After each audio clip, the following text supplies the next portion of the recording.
Good evening. Welcome. So very happy to welcome you here this evening. My name is Rachel Gray. I'm the Executive Director at the Stop Community Food Center, and we are delighted to have you here for Food for Thought, our speaker series. This evening, our focus is on women and poverty. This series is about bringing the most pressing issues of our city, of our community, into a broader conversation. And it is about informing and engaging people about poverty and health issues. We're grateful that you're here to have this conversation with us. I want to start with some acknowledgements, if I may. First of all, where we are right now, which is traditional land of the Mississaugas and the New Credit First Nation, Ojibwe or Anishinaabe Nation, the largest in North America. We also have some elected first members of parliament here. Anna Bayou from Ward 18 is with us.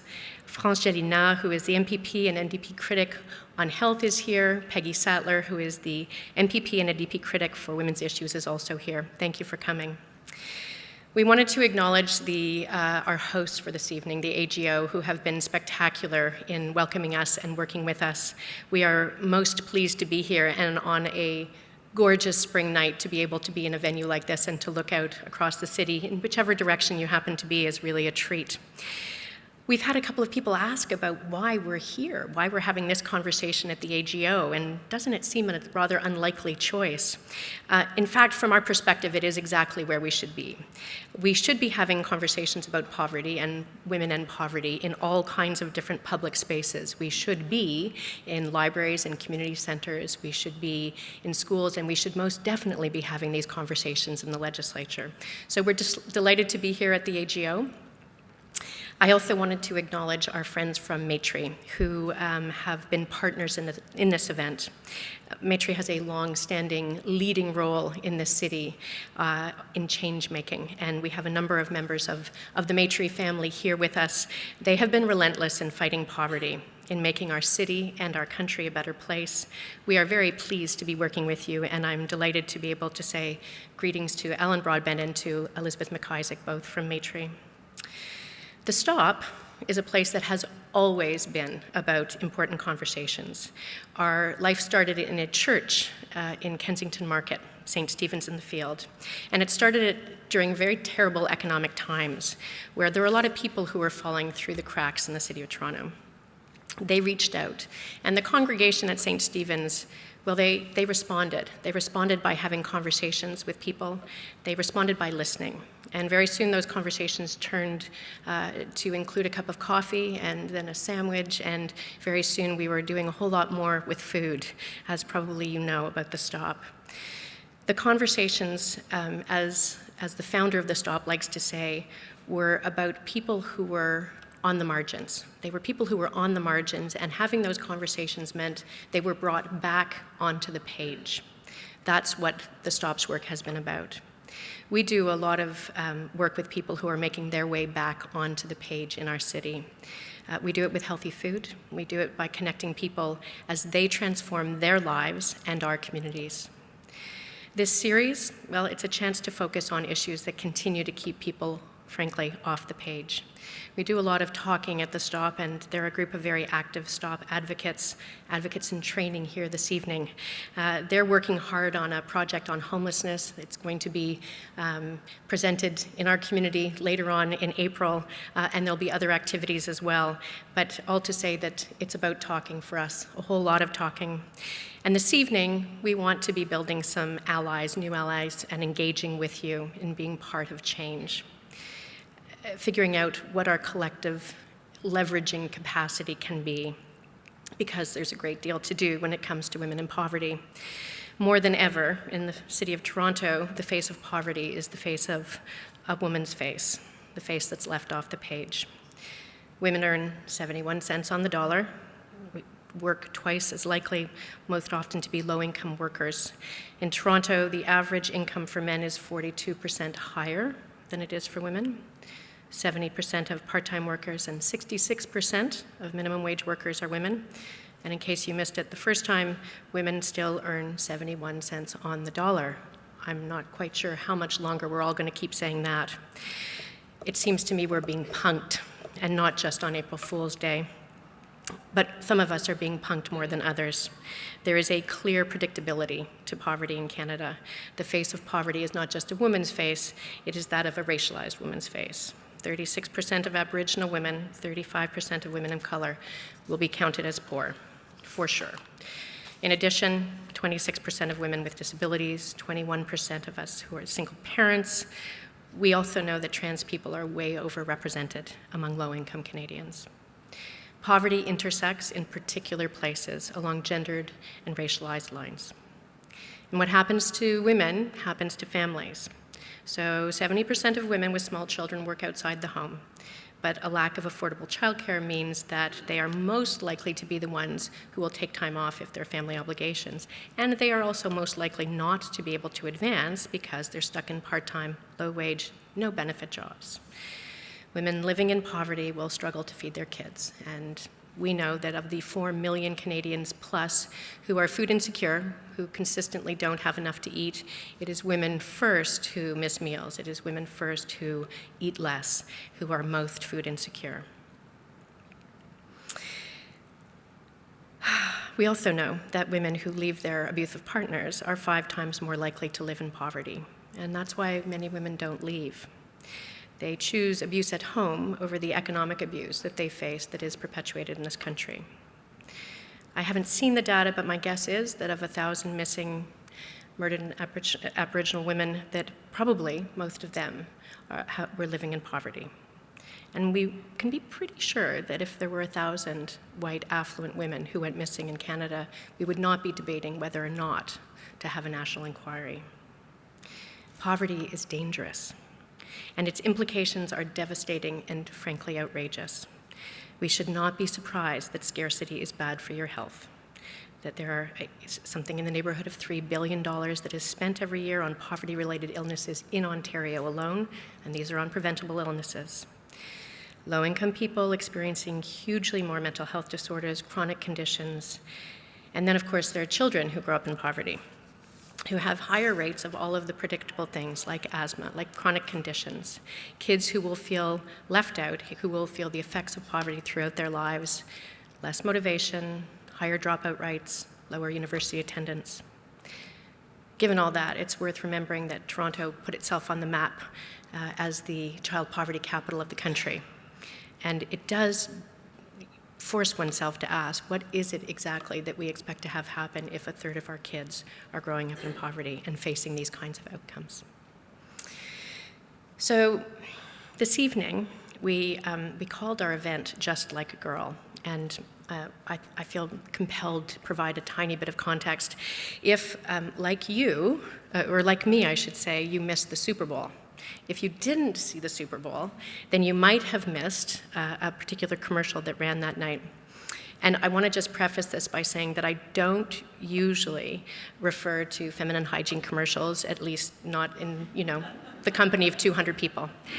However, during the game, there was an ad called Like a Girl, and it started in a studio setting, and there were a series of young people being asked, what does it mean to be a girl? What does it mean to run like a girl or to hit like a girl?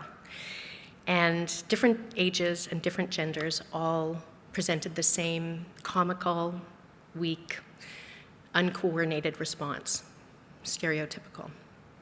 And then they pivoted, and they started asking why that was the presentation, and they started probing, and all of a sudden, young women, they showed a couple of young women and girls who said, well, to be a girl, to run like a girl, is to be me, it's to be strong, it's to be resilient effectively, is what they were saying.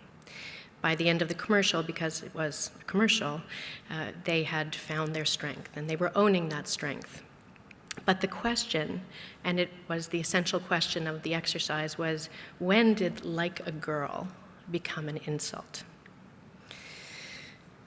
When indeed. This evening, our question is, when did poverty become an inevitability for so many women in this country? And what are we going to do about it? What is it that is going to make a difference? What are the policy levers we need to pull on to address poverty, and specifically to address it where it intersects along gendered and racialized lines? We have a most spectacular panel for you this evening, and I'm expecting a noisy and energetic conversation and a noisy and energetic reception afterwards. We want you to leave convinced, if you aren't already, but more importantly, we want you to leave engaged one way or another in something that you can do. We will be taking questions throughout the night, but not actually from a microphone. We will ask that you jot them down on the piece of paper that you were given, or that you tweet them to our lovely hashtag, the Stop Food for Thought, FFT, and you're of course welcome to tweet randomly, even if it's not questions, about how wonderful the night is going. We have some serious champions in the room tonight to have this conversation with us, and I will just say that they are all women who have more than put in probably a very long day's work and a very long week's work. We really are, though, very honored to have you all here. It's been a busy week for all of them, and in particular for Deena Ladd. I'll let her tell you about that, though, and I'm going to let Alex Johnston do the introductions, but Ritika Goel, Deena Ladd, Armine, Yalnizyan, thank you very much for being here. As you probably know from the program that's in front of you, Alex Johnston, who will be moderating and kind of the ringleader in the circus this evening, is a lawyer. She runs Catalyst Canada. She is a policy wonk. I hope it's okay to say that. Okay. Most especially this evening, she's a very good friend of the Stops, because on top of the fact that her grueling schedule has meant she's barely seen her kids for the last number of weeks, this evening is her partner's birthday, and she agreed to be here, and he agreed to let her be here, and they agreed as a family to let her be here because of her commitment to the Stop, and so we're very grateful for that. Thank you for coming. We are looking forward to the conversation, and I hand it over to Alex.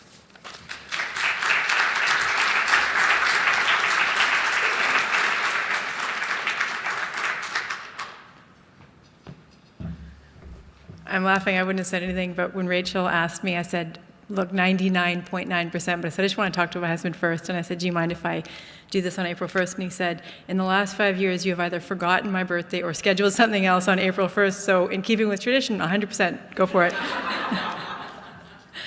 It is a real privilege to be here tonight. I love the work that the Stop does. I have such great respect for Maytree, and you're building strong communities. You're contributing to what The Economist has ranked, second best city in the world to live in. Toronto, right after Montreal, where I grew up, and you're building a stronger country. So the work that you do matters to so many people. I will very quickly establish my street cred. In my day job, I work typically with big businesses to help them understand gender barriers in the workplace with a view to advancing their women into senior leadership roles. On the face of it, that seems like the opposite end of the spectrum to what we're going to talk about today. But the way I talk about the work that we do at Catalyst is, Canada's got an incredible talent advantage with our people, a highly skilled workforce, strong public schools. Shockingly to everyone, in 2011, McKinsey ranked Ontario's public schools best English-speaking public school system in the world after Massachusetts, Ohio, London, England. I often say that to business audiences, executives, and I go, I know no one here has kids in public school, but I do. They're actually quite good. But we start with this, highly skilled workforce, good education system, incredible diversity. People from around the world want to come here, build a life here, and it's really hard to get Canadians to move and leave the country and build their life elsewhere. And then we move that into the workforce, and when we look at it from a gender perspective, we are totally ordinary. We are no better, no worse than anyone else. We are completely average, and that, from a productivity, economic strength, and growth perspective, is going to kill us.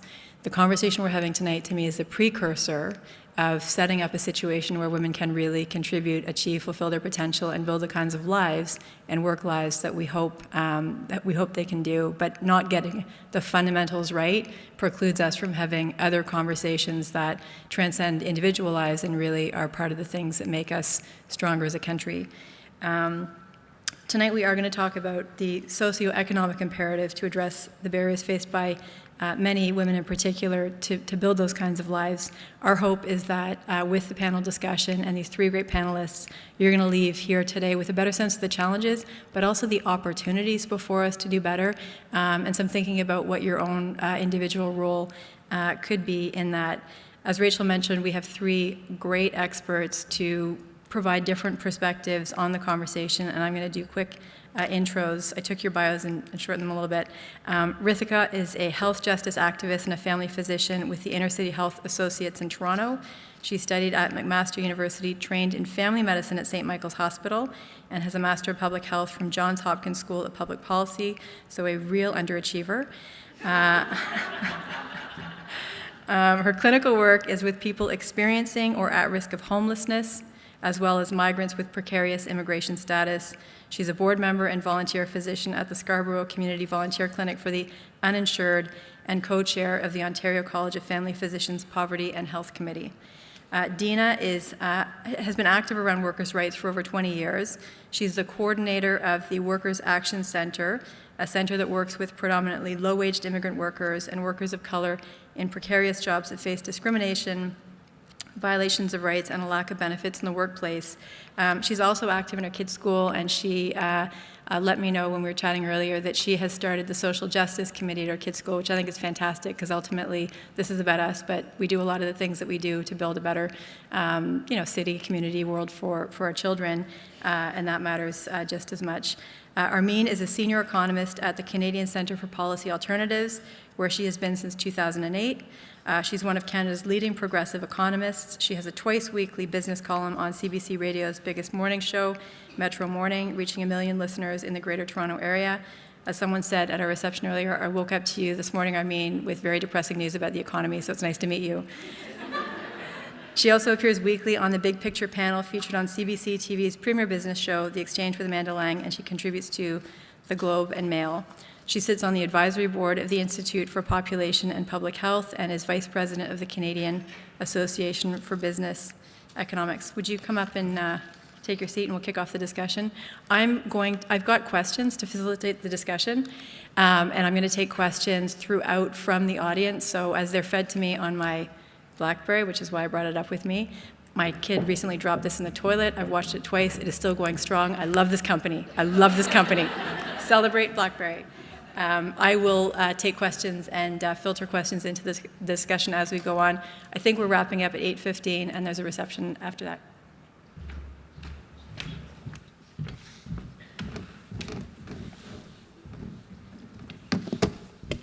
Hello. To set the context for the discussion, we're going to have, we thought it would be useful for each of you to spend a few minutes, maybe 5 minutes the most, just from your own perspective, contributing thoughts on the issues we're going to talk about tonight. And Ritika, why don't we start with you? Sure. Thank you so much for having us. And thanks, everybody, for coming out tonight. So as you heard, I do clinical work with women. I work at a West End drop-in center called Sistering, which people may or may not have heard of, which does lots of really great work where women can go to get meals, they can go to learn how to sew, they can go to learn yoga classes, or they can come and see a doctor. And I'm there 1 day a week, and we've got psychiatrists and other physicians and housing workers and lots of great people there. But I'll say that one thing about working at Sistering is that it never ceases to amaze me what women are going through in Toronto. And the reason that that happens is because I feel that despite the advances that women have made in Toronto, we continue to live in a patriarchal society. And that's important for us to always remember. So I want to tell you the story of one woman that I've met and worked with for the last year and a half. Her name is Fatima. Not her real name. She's a 45-year-old woman, originally from East Africa, and she moved here about 19 years ago with her family, her husband, and her 5 children. She moved to another province. And after living there for several years, where her husband unfortunately gambled away many of their savings, she eventually decided to leave him, and she moved here to Toronto.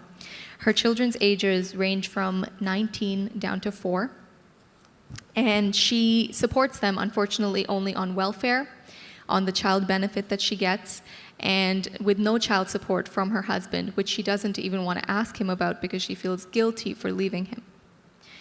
She wants to go back to school, she wants to go to work, but she finds it very difficult because childcare is so expensive. So she's really caught in that trap of having to support her children and not being able to support them with anything more than what she currently has. And she came to me saying that she had a lack of appetite. You know, she'd been having some weight loss, she didn't know what was going on, she was worried there was a medical problem. But really, as we did test upon test, everything came back negative. And at the same time, she would tell me about the stress that she was under. the stress of raising 5 children on welfare, the stress of feeling guilty about leaving her partner, the stress of not being able to afford childcare. And it became clear that really her diagnosis was being a single mother, a single Black woman, an immigrant woman living with 5 children on welfare. I told her about women's groups that she could go to get more engaged and to meet more people, but she couldn't afford the bus fare to go. So, when I think about what poverty means and what poverty means to women, I think about this woman. It really is about a crushing indignity that is ongoing, that is slow, that constantly reminds you that you don't matter. And that's what comes to mind for me. I think poverty is a women's story because women are more vulnerable at every turn. If you think about what causes poverty, I feel it's really about trauma, it's about systemic oppression, and it's about an economic system that values people in their input as labor and as consumers and not as human beings. And with trauma, women are always at an increased risk at every turn. Women are much more susceptible as children to sexual violence and as adults to sexual violence. And when they end up in a situation of homelessness, they're much more likely to turn to things like sex work, which continues to victimize them. And what you see often is that women are caught in this cycle of trauma. And then the second issue is that poverty really is about a mismatch of your costs versus your income. And we know that women have more costs because they bear the burden of childcare. They also bear the stress of childcare. But we also know that although they have a higher responsibility, they also structurally make less money than men. We heard 71 cents on the dollar. And so that's something that we really need to address. I'm glad that you raised the unique challenges of women of color and Indigenous women. I wanted to throw in there as well that I think, and Fatima's story in particular speaks to this, that the unique challenges also of immigrant women, whether or not they speak English matters, whether or not they have an accent matters, whether or not they have immigration status matters, and women with disabilities, whether it's physical or mental, queer women, trans women, they all have unique challenges, and that's really important for us to understand. We're living in a society where today I turned on the news and I learned that 33-year-old Purvi Patel, an Indian American woman living in Indiana, was in a relationship with a coworker, lives in a conservative Hindu family, unfortunately became pregnant, and had a miscarriage, really, a stillbirth at 23 weeks. And she was horribly embarrassed, didn't know what to do about the situation. So she ended up actually disposing of the remains in a dumpster, which I can only imagine how painful that was. She ended up having bleeding complications, and so she went to the hospital, to the emergency room, where she was then arrested. And she has now been sentenced to 20 years in prison for the first case of feticide. So that's a woman who's experiencing, the direct results of cultural, systemic oppression, and yet the way that we decide to treat that is by putting her in prison for 20 years. We also just recently heard of 36-year-old Cindy Gladue. If people have heard the story, an Aboriginal woman who was found dead in an Edmonton motel room in June of 2011. Who was an Aboriginal woman and a sex worker, and that's probably why she's been betrayed by our legal system. We've just discovered that unfortunately her killer has been acquitted of all crimes by an all non-Indigenous jury. So for me, I think there's many policy changes that we need. I think we need to address pay equity. I think we need to address education for young children to learn about consent. I think we need to talk about national child care programs. We need to talk about raising the floor, which I know is a lot of the work that Deena does. But for me, a lot of this is also about building a renewed feminist movement and having these all be a part of that movement, and a movement that actually addresses and specifically recognizes the challenges of women of color, Indigenous women, queer and trans women, and women with disabilities. So I'll leave it at that. That's great, Ritika.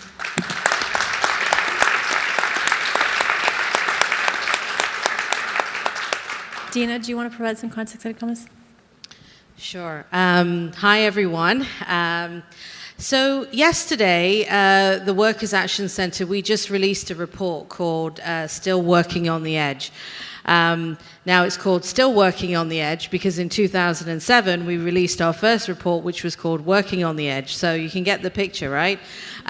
So as we found over the last 7 years, things have definitely worsened for many workers across Ontario. So I want to sort of unpack this issue around women and work a little bit, because I think it can sometimes feel incredibly overwhelming, right?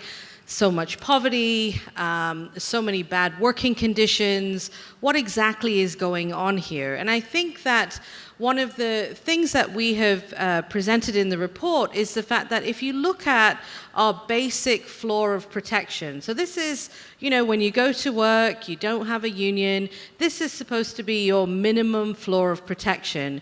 Well, when you look at that floor, it's not a floor. It's like Swiss cheese. There's like massive holes in it. There's gaps. People are constantly falling through. There is very little protection.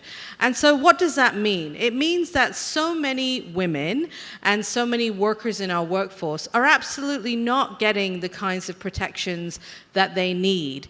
And so why is this important? Well, we believe that employment standards, your basic conditions at work, that protect you in terms of how many hours you work in a day, what pay rates you get, the kinds of conditions, absolutely is a factor around poverty.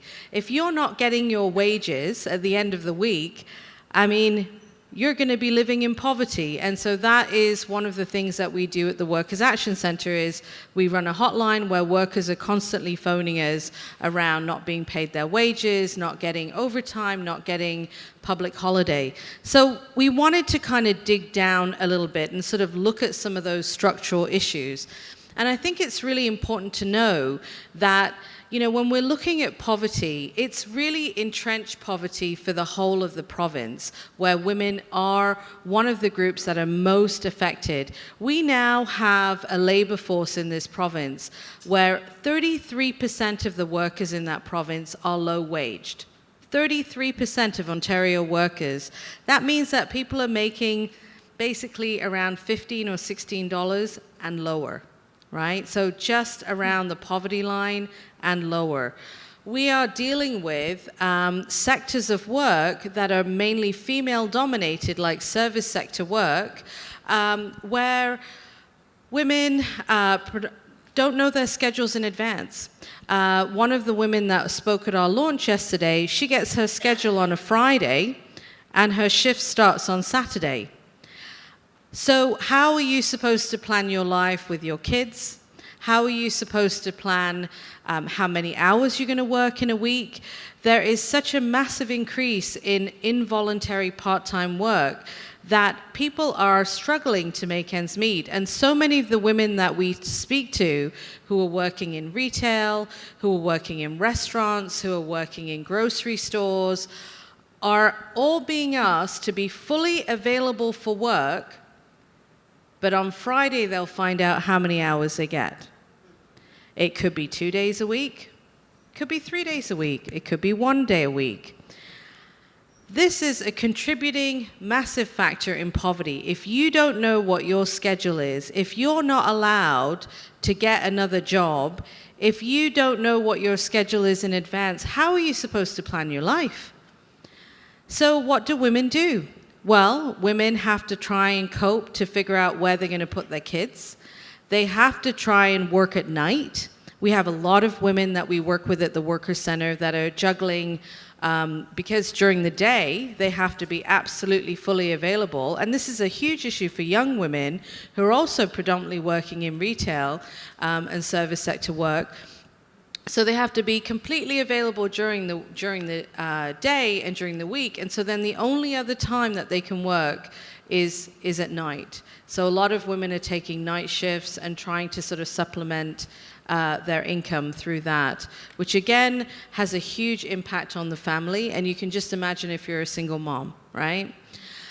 The other big issue that really affects a lot of women is, I don't know about you, but I think that it's pretty reasonable to think that if you are sick, if you get the flu, or if your kid is sick, that you should be able to take a day off and not suffer a day's wage being taken away from you. Would you agree with me? Yeah? Being sick, not being able to lose a day's pay. I think that's a pretty, a fair assumption that most workers and most people would say that that's a decent job. Well, let's look at the picture in Ontario. If you're in a workplace less than 50 workers, you have no right to take a job-protected, unpaid day off. which means that if your employer fires you for taking a day off, it's legal. So that means that 1.6 million people in this province do not have the ability to take a job-protected day off to take care of their kids or if they are sick. That is a shame. And so let's look at those workplaces, right? 50 workers or less. Daycares, nursing homes, restaurants, retail stores, all the smaller workplaces where we have more women working in. We're dealing with issues of care for our community, care for our children. We're dealing with food preparation and handling. We're dealing with restaurants where we go out to eat, and people do not have the ability to take a day off if they're sick. I think this is a crisis. But again, what this means for women is that if they're in these female-dominated sectors of work, retail, all of the sectors that I've mentioned, we're dealing with poorer health, which is what Ritika has been talking about, but also conditions of work that make it impossible to work, that make it incredibly difficult to struggle on a daily basis. And so I think that when we're looking at issues of poverty in women, we really need to look at the structural conditions that face women at work. And employment standards is one of those massive structures that can be easily changed. There are choices that our governments have made. There are choices that our governments have made not to deal with improving employment standards. But right now we're at a very interesting point, now we'll talk about that later, around what difference you can make to improve conditions at work. I want to just end off by talking about one of the women that spoke, one of the women that's featured in the report. So she's trying to get back to school. She's doing a program at one of the colleges. She works 48 hours of work in 3 days. So she does 16-hour shifts at a group home with children with disabilities. She's hired through a temp agency. So the workers who are hired permanently directly are being paid $23 an hour. She gets paid $11.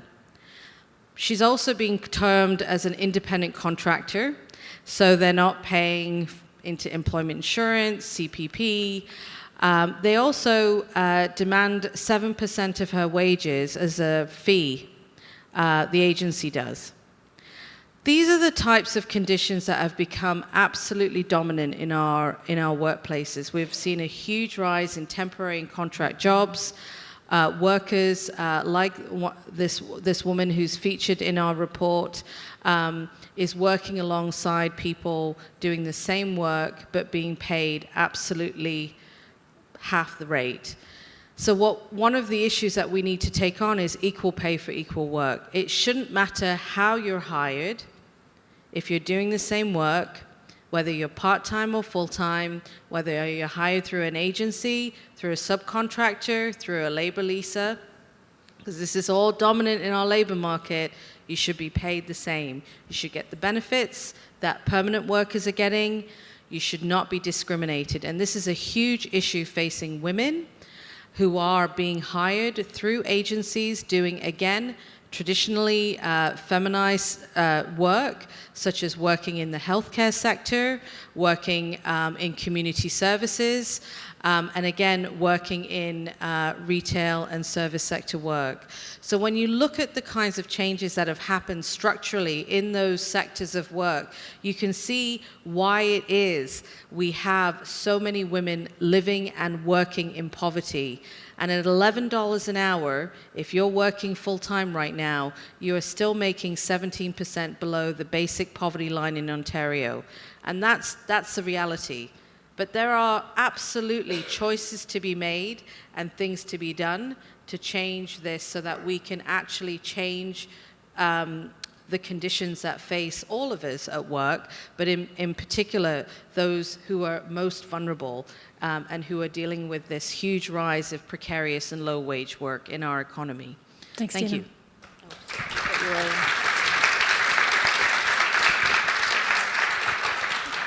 Can you guys hear me? Yeah.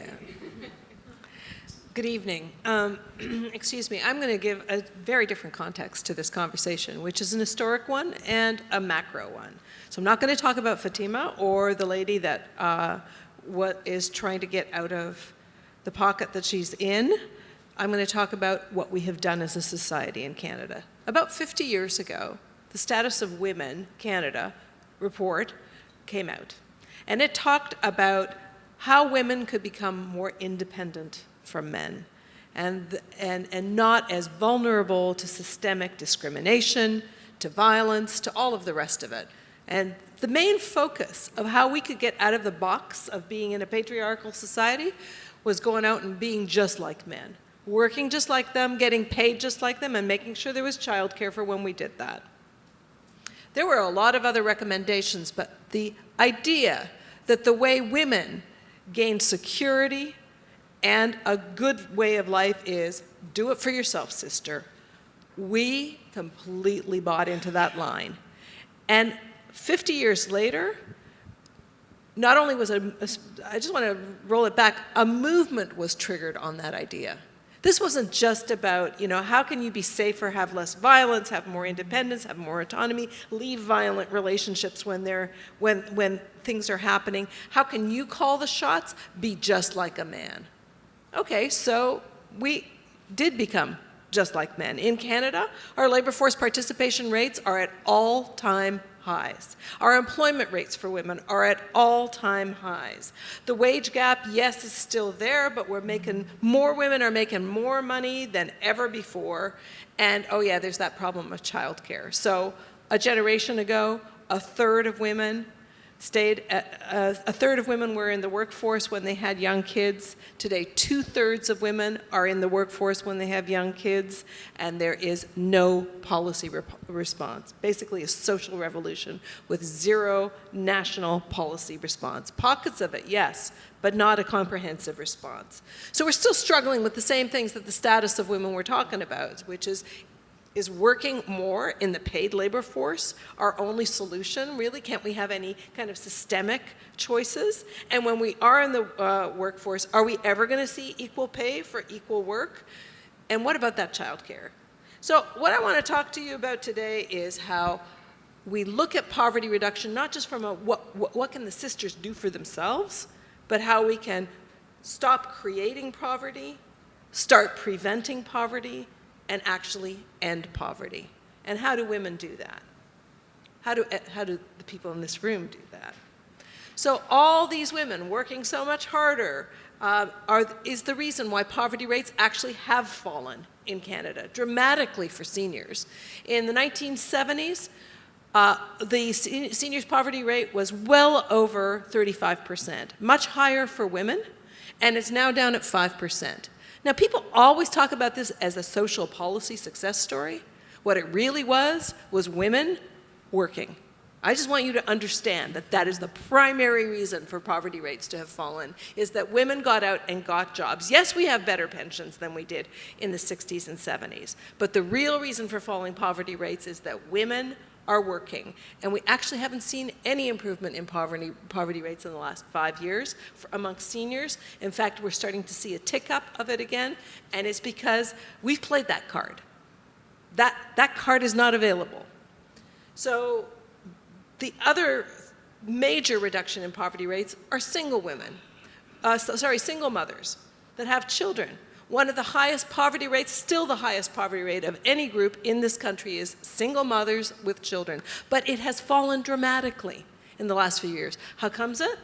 Because more women that are professionals with good education are either leaving partners or choosing to have children without them. They got paid better. So this was, again, an individual story that has driven down poverty rates. Again, based on educational rates, we've doubled our rate of university education attainment since the 1990s in every age group. In every age group, university education, university attainment rates have doubled. And yet the employment rate of people with university education is tipping down. Now, I don't want you to think that I don't think education is the solution. If you don't think education is the solution, try ignorance. It's not going to work. But, and it is actually true that employment rates are the highest amongst people with university education. But the trends are there for anybody to see. The employment rates are falling for people with education rates. The wage rates are falling for people with university education. And consequently, even, you could double it again. You could double the rate of university education again, but the trend lines are showing you that that might not be your ticket to ending poverty. Okay, so women of childbearing ages have more than, they've increased their participation rates in the paid labor force by 67%. We don't have that trick going forward the next 30 years. There is another 60%, 7% to add to the labor market. That would mean over 100% of us are working. So not available. Education is, so we played these two cards, work just like a boy and get a better education. And we're seeing actually a hollowing out of the middle. We're seeing fewer job opportunities in the middle, more job opportunities at the bottom, and more job opportunities at the top. Over the last 30 years, women have prevented income inequality in Canada being as bad as in the United States, but income inequality has gotten worse. And in Canada, women's participation rates, efforts to be plucky and get that education and get that job have driven down poverty rates. But as you've heard, there's a lot of forces at play. There's a lot of bully capitalism going on out there that is actually making it a lot harder for people to do well, even when they've played by all the rules. So that leaves us with not individual effort, but public policy, finally putting its shoulder to the wheel and working with women instead of against women, as in the case of opening the floodgates of the temporary foreign workers, as in the case of union bashing. One of the reasons why women have done better than men is because women tend to be more unionized. Why do women tend to be more unionized? Because there's more of them in the public sector. And when they are in the public sector, I mean, if we didn't have unionization in the public sector, we would see women losing about $2 an hour in pay. So people that say unions are terrible and we should get rid of them are basically saying women that work in the public sector work for less. Try smoking that. So that's how you create more poverty. Temporary foreign workers that have got no rules and no enforcement of the rules that exist. Market problems. By the way, unions are a market solution to poverty, right? Unions are about negotiating at a table. Both parties sit at a table and agree to some future thing. It's not an imposed command economy thing. This is about talking to one another and coming up with a bargain on how we split what's going on. So union bashing is all about reducing that power too.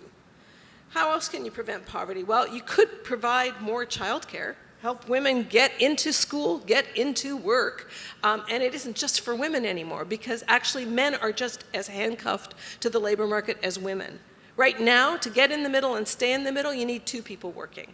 And how do you do that if you don't have any childcare? In fact, we just learned this week that the federal plan to double the universal child care benefit, which is neither for child care nor is a benefit for people that use child care, is going to cost us $8 billion a year. Like we could have actually bought childcare for $8 billion a year. But no, we're going to give you cash in your pocket. You go figure out how you're going to find that childcare space. We could also be providing more educational leaves, caregiving leaves, instead of things like tax-free savings accounts being doubled or income splitting. You see, the government is doing things to change the environment in which we're working. But the things it is doing is encouraging women to stay at home. Actually, it would be better if most of you ladies out here stayed at home. And in the event that you work in retail or care industries or hospitality, the fact that you stay at home would mean that the average wage would go up and unemployment would go down. Wouldn't that be convenient? So the actual plan is to get more people staying at home, and by people I mean women, rather than actually helping women get ahead and reduce poverty. One more minute. Thank you. So I'm going to end with how do we end poverty? And I'm going to turn to your organization, Catalyst, and all the women that might be in the audience that have positions of power. How we end poverty is getting more women on top. We get them on top on boards of directors, in running companies and in senior management, and in offices of power. Because when women are on top, if we have more women on top, provided that they don't act just like the boys on top when they're on top, provided that they act like women, they can lean in so most of us can lean back, just like a girl. Thank you. That's great.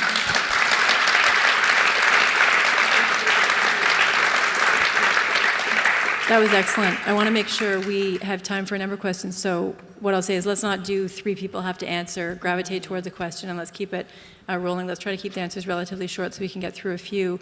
But picking up on that, 2 questions I'll throw out to you. One, in a time of economic restraint, how do you get this or keep this on the agenda as the important imperative it is for governments? And secondly, if you were sitting with the Prime Minister, the Premiers, influential business leaders, what is the one thing you would tell them they need to do tomorrow to make a real difference around poverty in the country or in the city? Is this still? Yeah, okay. I thought it was us. Well, I think politicians are never going to lead, right? They're going to follow what they think people want to hear. They're going to be pushed by people, and that's what's going to make them do things. So if they think that women's issues are some sort of special thing that only a small group of people care about, they're not going to act on them. But I hate it when women's issues are called special issues because we're talking about half of the population, right? Women's issues should be everybody's issues. So I think with an election coming up, if you're talking about a national childcare program, if you're talking about a national housing strategy, if you're talking about a change in our policies, whether it's guaranteed annual income, whether it's minimum wage, then they're going to listen, and they're only going to pay attention if we're talking to them about it. So I think that's what we need to do.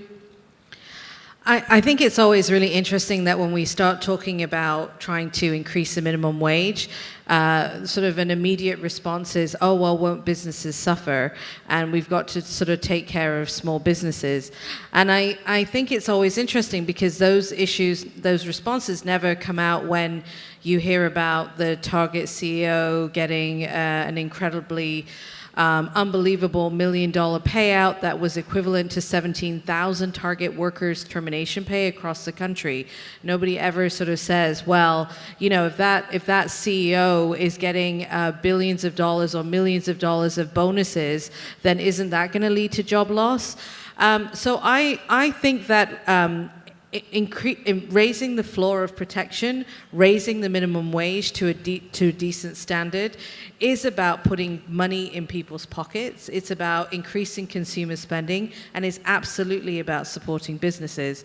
Whenever I speak to anyone who's making $11 an hour, and I say, what would you do if your wages went up and you actually had $200, $300, $400 more in a month to spend?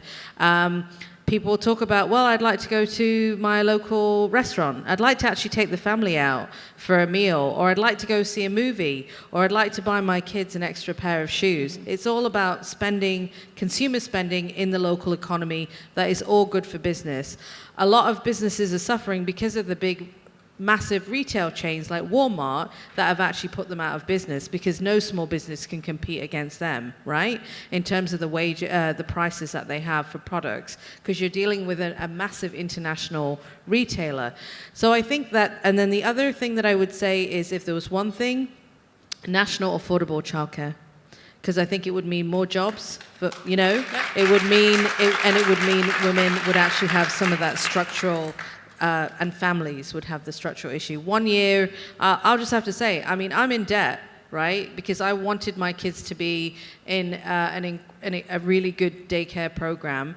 And when they were little, 1 year I spent $26,000 on daycare, right? $26,000. I am lucky to be able to have a credit line that allows me to do that, I'll have to say.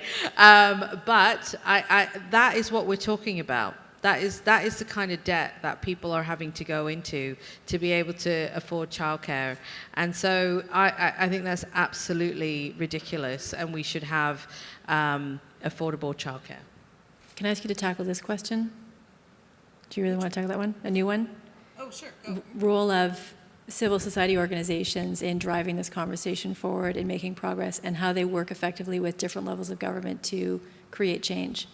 I think civil society organizations are super effective when they could say, please don't make things worse, loudly and clearly to our governments, and show the way forward. So having very concrete asks, but also very clear, concise reasons why what is being done is not good or is actually making things worse.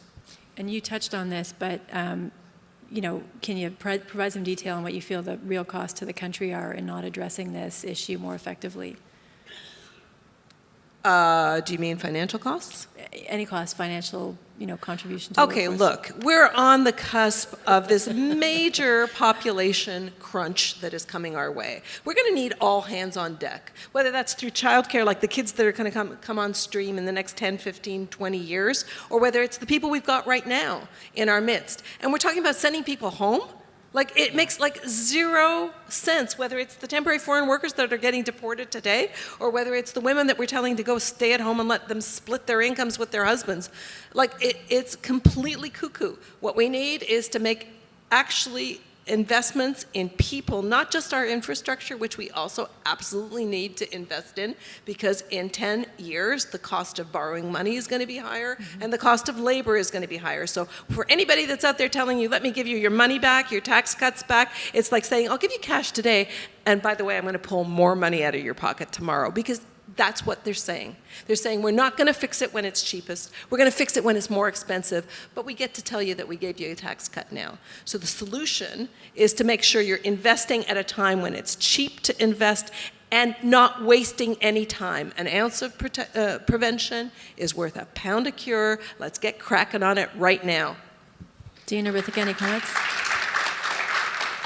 Well, I think that it's incredibly important when you're looking at labor market policy to absolutely look at immigration. I mean, I think that the government's solutions to childcare has been to bring women in through the Living Caregiver Program with very little rights and with no citizenship. And I mean, Armine is absolutely right. We're slated to see, almost 70,000 migrant workers this year being removed on a new policy that the federal government has brought in, which is saying, you can come in and work for 4 years and then you're banned for 4 years.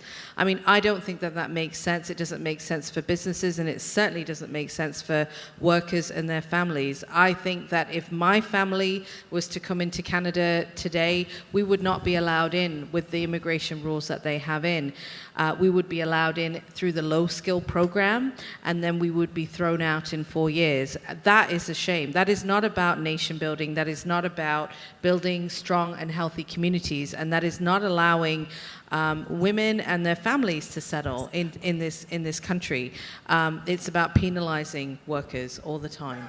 And those are all sectors where, we've got women who are picking fruit and vegetables in a lot of the farms in the Niagara region. I mean, these are all women who are going back to Mexico and Guatemala after being here for 4 years and who are being banned now for 4 years. And so it's about women taking care of their families here, but it's also about supporting women to take care of their families in other countries, because one of the biggest mistakes we need to avoid is making sure that everything's okay with me, I don't care about anyone else.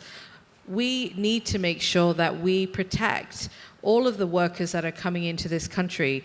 Farm workers, for instance, have absolutely no minimum wage in this province, have no rest periods, have no minimum hours. They have absolutely no rights. They're completely exempt from most of the basic employment standards that we have in our province. Why is that allowed to happen? Why is it that our food is not being picked with the kinds of conditions that we would want if we were picking that food? So I think that that's incredibly important, to be making the links. What are you going to say, Armine? Let me make the links for you, how this affects you. In 5 years, maybe 10 years, less than 5 years, we're going to be looking at having to import more people to deal with the people that are leaving the job market. We're not the only country. The US, France, Germany, Italy, China, the UK, all of these advanced industrial countries are facing exactly the same thing. Population aging, people starting to exit the job market. We need to be a people magnet. We need to actually have cities that work, infrastructure that works, but we can't just invite people on a kind of rotating basis. There will always be a need for a temporary foreign worker program of some sort, because there are spot problems, and people don't necessarily even want to come here and stay here. But to be able to, when countries all over the world are looking at temporary workers as the solution to permanent problems, you know what you're talking about is shifting the playing field for workers, strengthening the hand of employers, making it worse for workers. And if it's worse for those workers, mark my words, in 5 years it'll be worse for all of you. Because the minute you signal to employers, oh, hey, you don't actually need to care about the working conditions of your workers because they're temporary. They're coming here for 2 years, they're leaving after 2 years, and they don't have a stake in the game. When you signal that that's okay, that's the way capitalism works, it is a contagion that reaches every corner of the labor market. And you are not going to reduce poverty with that kind of meta policy in place. So please, let's work together to stop this and make sure that the people that are good enough to be here to do the work can stay here to do the work right next to us. Ritika? So one of the other places I work, as you mentioned, is the Scarborough Uninsured Clinic, and we see a lot of people there because they don't have access to healthcare in Canada because of their immigration status. So people may not know there's an estimated 500,000 people in that situation, and that includes often temporary foreign workers that are between jobs. So I remember seeing a live-in caregiver who, when you come in the program, there are very strict requirements of staying with one employer, and being able to go from one employer to the next requires a very large fee. So she was between jobs, became non-status, became uninsured, so wasn't able to access health care. There's lots of situations of temporary foreign workers, particularly migrant farm workers, getting injured and then getting deported, and then having their contracts denied long term. And the reality is that we say that this is work that Canadians don't want to do, but I think the part that we're missing there is that we are taking advantage of the economic system that exists in the world, and it's an economic system that we have helped create. A lot of the men that are coming from Mexico, and that is a result of NAFTA, which Canada is a party to, and the decimation of the migrant farm work economy that used to exist in Mexico. So I think what's happening with immigration under this government particularly is atrocious. It has also done a lot to feed xenophobic and racist sentiments against migrants in this country. So I think there's many, many reasons why we need to look at overhauling that entire system. The most beautiful thing I ever saw in the work I did in government, I was there for 8 years working for the Premier, was the Ontario Child Benefit. And the Ontario Child Benefit came about entirely because external people to government came together, and with David Pico chairing a really great group of people, they got the evidence, the facts, and consensus around one specific ask to government, one ask. And they said, if you do nothing else, bring in this benefit. And the theory was that you would see a lot of people start to move off welfare once you actually had an income benefit that went up to 80,000 and sort of phased out onward, and it wasn't this kind of dividing line. And you extended benefits to low-income families, so they would continue to have benefits as they moved off welfare. A lot of what people anticipated would happen happened, especially single parent, female-headed single parent households. How do you create, in the world we live in with noise and self-interest, how do you create the platforms of influence to really be drivers of change around these issues that transcend individuals, but really start to galvanize people around a few concrete things that they can and should be doing? I mean, I think it's incredibly important for the people who are directly affected to get involved in that conversation. I think that anyone who's experienced issues at work, who've not been able to have a voice at work in terms of the problems that they've experienced, or who are living in poverty and who are dealing with temp agency work, I mean, we need to expand the room, which is why it's great that this conversation is happening, because let me give you an example. The Ontario government right now has just launched a consultation about our basic labor legislation. Now, why should you care? Well, you should care because it directly connects with all the issues that we've been talking about. I think that this is a conversation that we need to have about decent work. Now, if people just say, well, that's not my issue, I'm just going to, think about, childcare, or I'm going to just think about housing.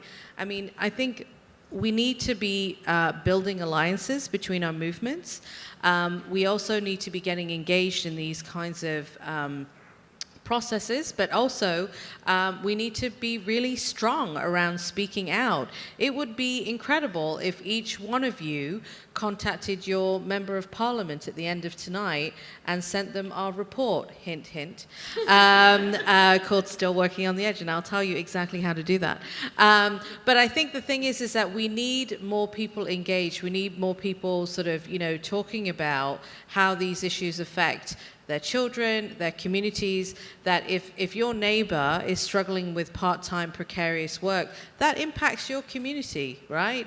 If the person who's working in the restaurant where you go for dinner on a weekly basis doesn't have sick days, I'm sorry, but that really impacts you, right?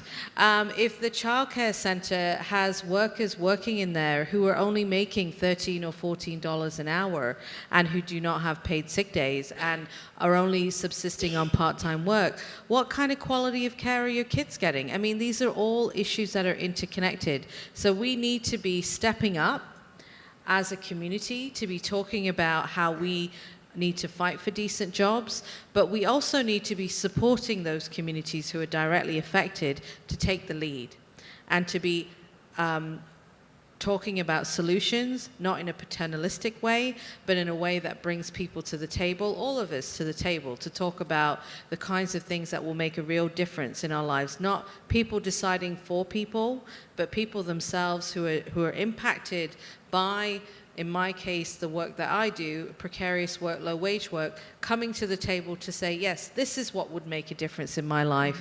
We need to build alliances to support that difference. So I think that there's many ways that we can do that work. But I think at the end of the day, if you don't have people fighting for it on the ground, nothing's going to happen. Right? I don't think a press conference would do it. I don't think, a little event will do it. I think we need masses of people on the ground pushing for this in a united way. Yeah, I totally agree. I think we need to get angry, and I think we need to get organized. Armine talked about union busting, and I think that is one component of what's happened over the past 30 or 40 years where people feel completely disempowered. They feel like their vote doesn't count, they feel like politicians don't care, they're not listening, and really there's nothing that you can do, and so people become apathetic and they focus on their individual family and their own lives. And I don't blame you, but at the same time, I think we have to recognize the fact that we have to take that power back. And whether that means doing something individually, like contacting your MP, or speaking to your elected representatives about whatever issue you want to, or I would suggest getting involved in your neighborhood associations, getting involved in any kind of group, whether there's a women's group you're part of, or any kind of a group that you're part of, or an existing campaign that's happening, and coming together with other people, because I think that aspect of community that used to exist in the past around organizing is completely going away, and we need to rebuild that. I mean, you made such an interesting point earlier about women of influence taking this on in a meaningful way. And I think that, the challenges, and you do such great work from a, evidence perspective, but the challenge is almost getting on people's agenda in a continuous way. And so with the noise and busyness and a whole bunch of things, really taking the facts and the evidence and distilling it into a narrative and a few manageable concrete things, to your point, Ritika, that people feel they can take on is important. It's just hard to do that. It's hard to break through and make this an issue that transcends your own individual circumstances, because every day there are 10 things coming at you that are immediate, and there are long-term things that you're thinking about that might relate more directly to your own life. Do you have any comments on how to break through in engaging people's hearts and minds more powerfully around this? I really find it interesting. I'm old enough to have watched the women's movement, the green movement, the gay movement. The idea of movement no longer exists. So when I mentioned that the Social Status of Women Canada report came out 50 years ago, and it kind of generated a movement. Maybe it was something in the air at the time.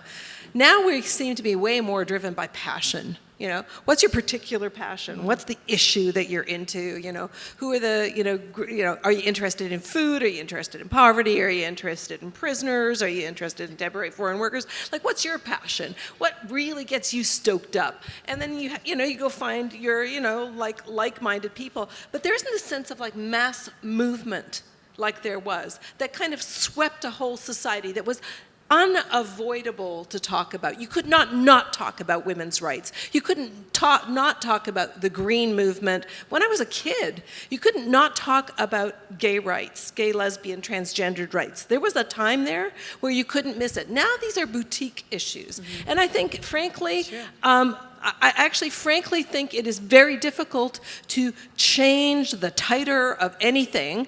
You get, I think, flash moments. So when you think about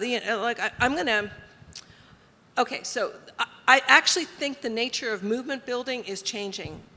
With huge respect to what Deena has been able to do and build up from nothing something that has actually developed momentum and has forced minimum wage talk, has forced Employment Standards Act review talk. Like, this woman is a one-man organizing machine. You go, Deena. From the ground One up. woman organizing machine. Your question is, what can we do from the top down? What can women at the top do down? Well, that is even more elitist, like, what's your passion, right? Like, it's like, it depends on what they want to do. I think there's a real problem with women at the top being just like men at the top. I mean, if women at the top are going to make a difference, they have to be really different in the way they approach the world and how they connect the dots and what their perspective is. Because I don't think it's necessarily about being feminist anymore, and feminist isn't about being about women, it's about equality. At least that's how I read what feminism is about. It's fundamentally about equality.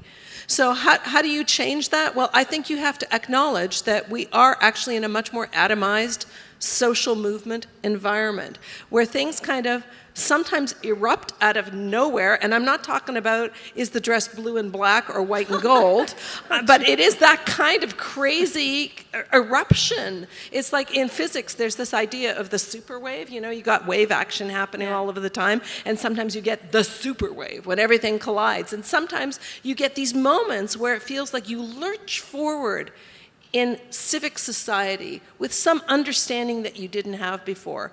I actually think the temporary foreign workers story might give us an opening for that kind of lurch. Do you remember a few years ago when Harper prorogued government? Like, people were on the street out of nowhere, and that movement arrived and disappeared just like water. It just kind of came together in this big swell and then disappeared. I think it's very hard to build sustained movement. So when we talk about poverty reduction as a movement, I don't think it's going to be a movement, but it can be actions. Mm-hmm. And we can actually change the way we think about things.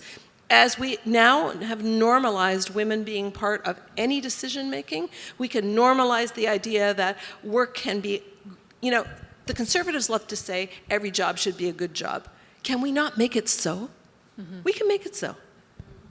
That's great. That's great. Are there any provinces or international best practice examples that you would point to where you feel people are doing it well, they get it, and you're seeing what you would want to see here? I mean, just scrunched her eyes. She's like, oh, there's all.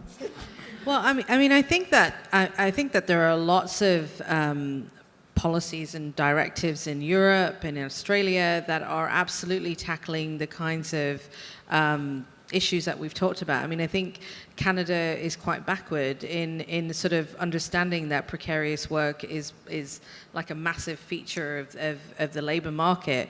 I think that in Europe, they've been, in a lot of jurisdictions, they've been very clear to sort of say, employers are going to contract out. But if you contract out, doesn't mean that you don't pay people the same wages and the same benefits. That's that's just part of what your basic rights should be. I think that So I think that we need to not be afraid of those conversations. I think there are many jurisdictions around the world that have lots of things that we can learn from in Canada. We don't have to go the road that the US would like us to go, which is the lowest road, where, wages are, average wages are around $8 or $9 in the private sector, where retail workers and millions and millions of workers in the US are fighting for $15. I mean, I would say that that's an inspiring campaign. You've got 150 cities in the US who are fighting for $15 an hour of minimum wage. And there you have fast food workers, restaurant workers walking off the job with no union protection, and who are basically taking a stand to say, enough.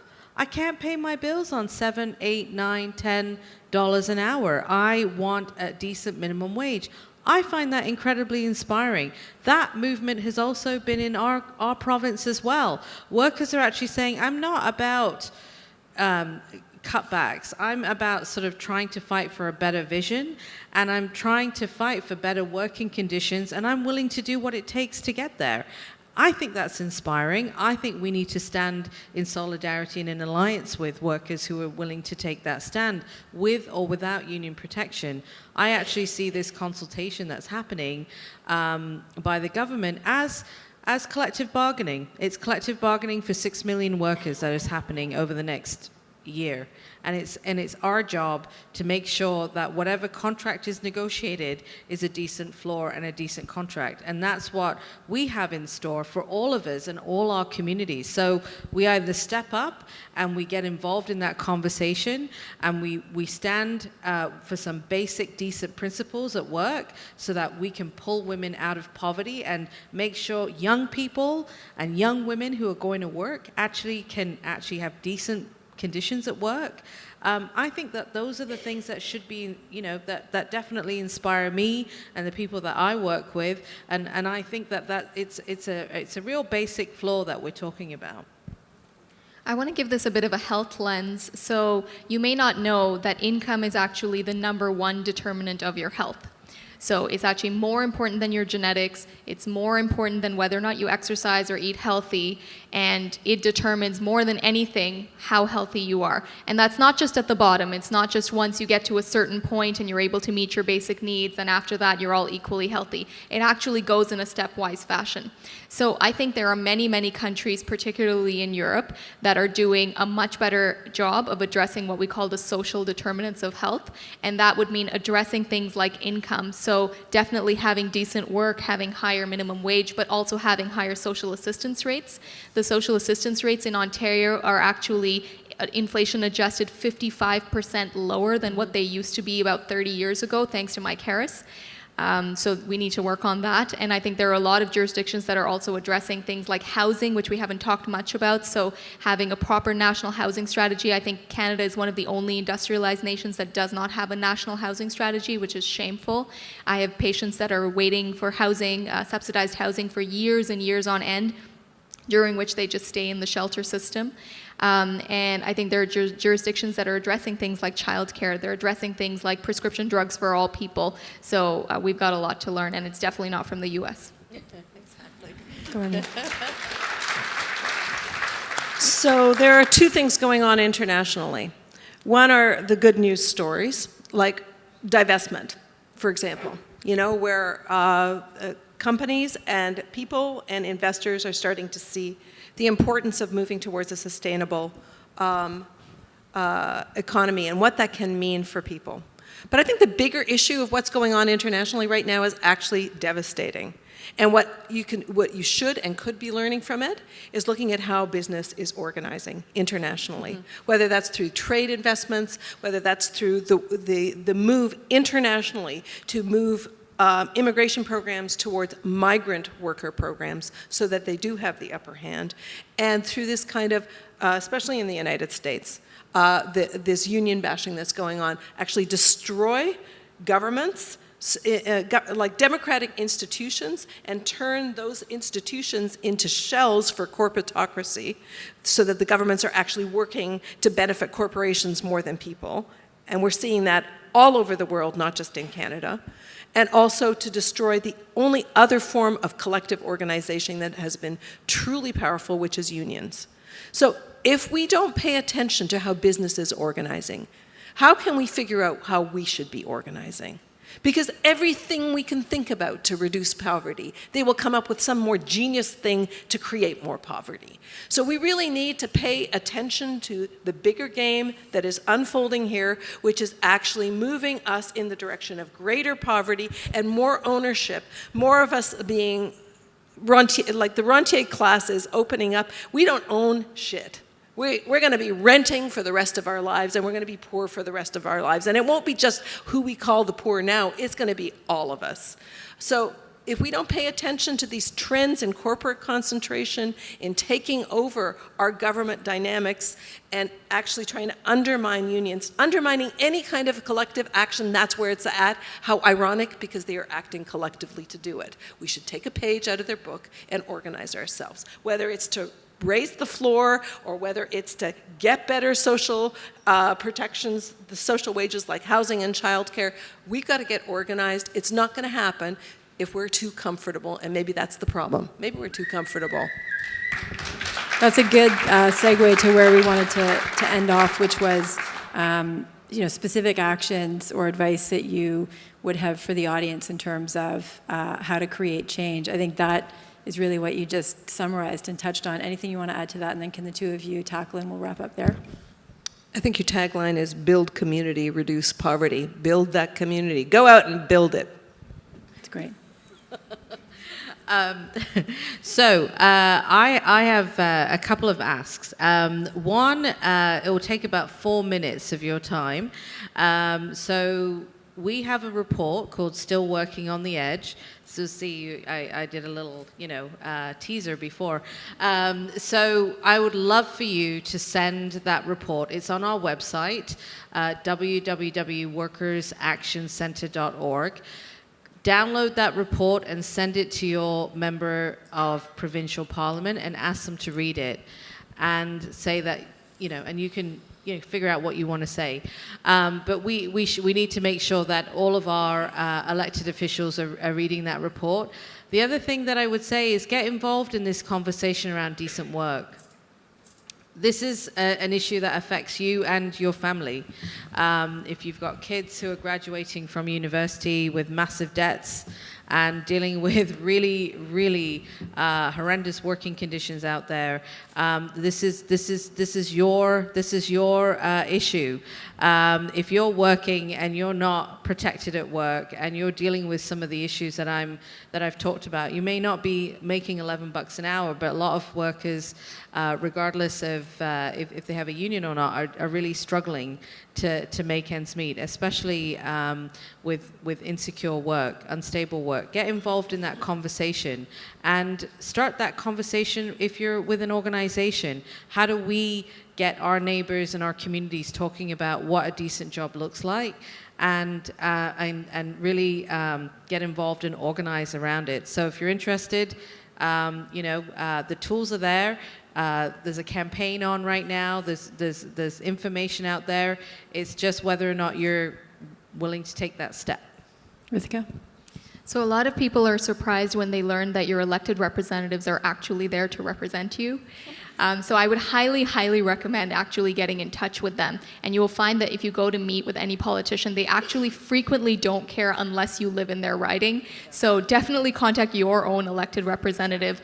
We have a federal election coming up, so 3 federal issues that I think we can push for, aside from Deena's, which I also recommend you to do, would be a national housing strategy, a national childcare program, and a national pharmacare program, which would bring universal drug coverage to Canada. That's excellent. Rachel, someone's doing the formal wrap-up, right? I'll just say you were excellent. I learned that was really wonderful, and the 3 words that came to mind were inspiring, passionate, and practical, which are 3 great things to convey to an audience like this, so thank you very much. Thank you.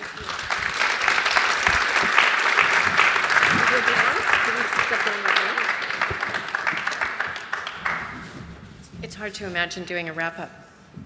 Thank you. Thank you all. Here are a couple of things. We heard about income being the number one issue, right? When it comes to poverty, it's the number one social determinant of health.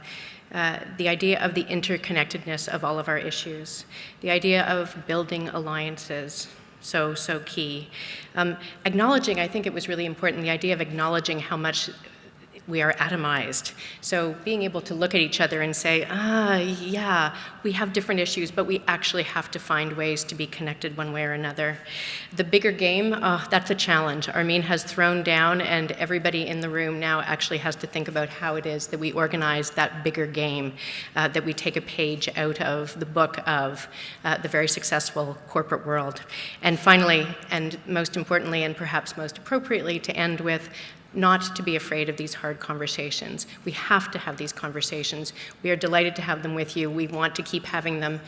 Thank you for coming. Heed the advice of these championing women. Do any of the things that they suggest. Stay in touch with the Stop, and please stick around for some of our treats.